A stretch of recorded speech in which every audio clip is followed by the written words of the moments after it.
patirtis įvairiausios, pavyzdžiui, ta pati tinklinė rinkodara. Ir ten mentorystė tai yra pagrindas praktiškai, jeigu nori auginti savo komandą. Ir taip yra super gerų komandų, kur dalinasi patys daugiausiai pasiekę, ne?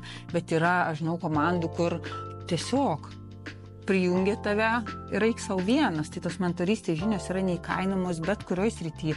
Ar tu, nežinau, darai makiažus, ane, ir esi, ar savo grožio saloną turi, tu gali dalinti su kitom moterim, ar net ir vyrais, nesvarbu, kad jie tą kurtų, eitų tą kelią, kurį tu nuėjai. Ir atsimeni, kaip mes ieškojome mentoriaus. Mes nieko neradom Lietuvoje, kad turėtų panašią patirtį pagal tai, ką mes norėjom nuveikti, nes jau mes tada, 4 metai atgal, irgi jau supratom, kad tas, kuris dalina savo patirtim, tu daug greičiau nueisi tą kelią ir greičiau, ir efektyviau, ir pigiau, kartais pigiau, negu pats investuoji ir mokaisi vis nuolat. Tai mentorių turėti bet kurioj srity, kuo be užsiemi, iš tikrųjų yra labai geras dalykas, kaip tu sakai, kad nueitum tą kelią daug greičiau.